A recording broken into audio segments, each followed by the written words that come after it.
क्या आप विश्वास करेंगे कि अरबों की कंपनी चलाने वाला एक इंसान कभी टूटे हुए परिवार में पला बड़ा था? क्या आप जानते हैं कि जिसने भारत को विश्व मानचित्र पर गौरव दिलाया, उसने अपने जीवन में अपमान, अकेलापन और आलोचनाओं का सामना किया था? क्या आपको पता है कि जिस विदेशी कंपनी ने उन्हें कभी अपमानित किया था, उसी को उन्होंने वर्षों बाद खरीद लिया? अगर नहीं, तो आज इस वीडियो में हम आपको उस इंसान की कहानी बताएंगे जिसने केवल कंपनियां नहीं बनाई, बल्कि करोड़ों भारतीयों को सपने देखने और उन्हें पूरा करने की हिम्मत दी। इस इंसान का नाम है रतन नवल टाटा। शुरुआत, टूटे परिवार से एक शांत लड़के का सफर। 28 दिसंबर 1913, मुंबई। एक प्रतिष्ठित पारसी परिवार में एक बच्चे का जन्म हुआ। उसका नाम रखा गया रतन टाटा। बचपन की उम्र में ही एक बड़ा तूफान आया। उनके माता पिता अलग हो गए। जब रतन सिर्फ 10 साल के थे, उनके माता पिता का तलाक हो गया और उन्हें उनकी दादी लेडी नवजाबाई टाटा के पास छोड़ दिया गया। कभी सोचिए, एक ऐसा बच्चा जिसका परिवार बिखर गया हो, वो जीवन में आगे कैसे बढ़ सकता है? लेकिन रतन टाटा ने कभी हार नहीं मानी। शिक्षा और अमेरिका की राह। रतन टाटा को उनकी दादी ने बड़ी सादगी और अनुशासन से पाला। वे शालीन, शांत और बेहद संवेदनशील स्वभाव के थे।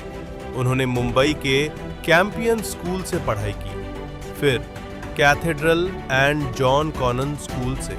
इसके बाद उन्होंने कॉर्नेल यूनिवर्सिटी, यूएसए, आर्किटेक्चर में ग्रेजुएशन किया और बाद में हार्वर्ड बिजनेस स्कूल से एडवांस मैनेजमेंट प्रोग्राम भी किया। लेकिन असली सीख उन्हें जीवन ने दी। टाटा ग्रुप की नींव और रतन टाटा की शुरुआत।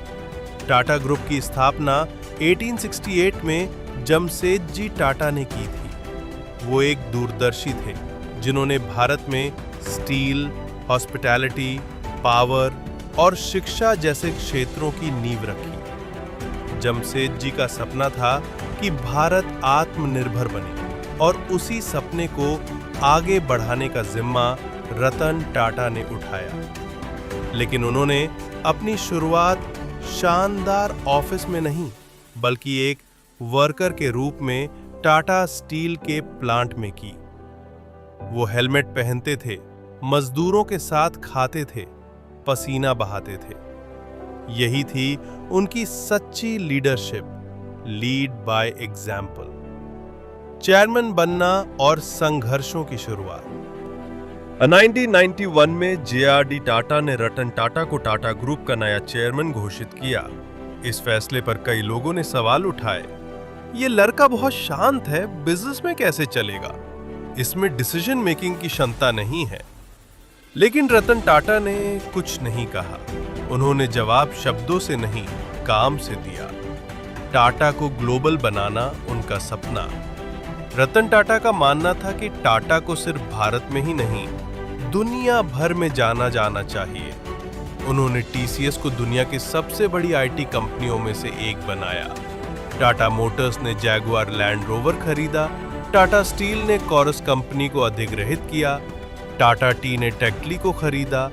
आज टाटा ग्रुप की 100 से कंपनियां 100 से अधिक देशों में काम करती हैं। इंडिका और फोर्ड, एक अपमान की कहानी।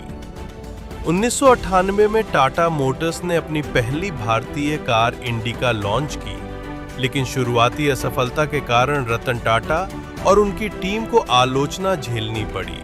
उन्हें सलाह दी गई कि वो कार डिवीजन को बेच दे। रतन टाटा फोर्ड कंपनी के पास गए।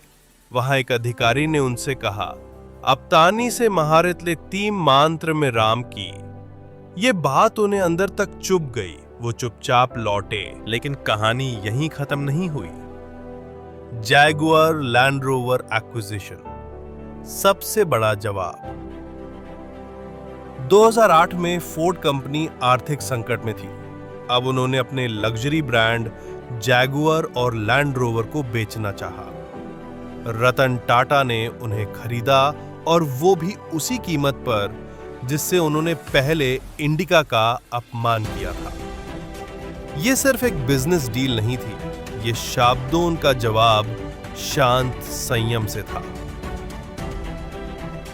नैनो, गरीबों के लिए कार। एक बार उन्होंने एक परिवार को देखा। पूरा परिवार एक स्कूटर पर जा रहा था। तभी उन्होंने सोचा, क्यों ना एक ऐसी कार बनाई जाए जो आम आदमी भी खरीद सके। इस सोच से जन्म हुआ टाटा नैनो का, दुनिया की सबसे सस्ती कार, सिर्फ 1 लाख की कीमत। यह था उनका सबसे बड़ा mission, business with purpose.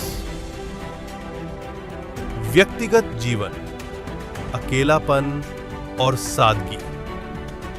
Ratan Tata ने आज तक शादी नहीं की। उन्होंने एक इंटरव्यू में बताया कि उन्होंने प्यार तो किया था, लेकिन हालात ऐसे बने कि शादी नहीं हो सकी।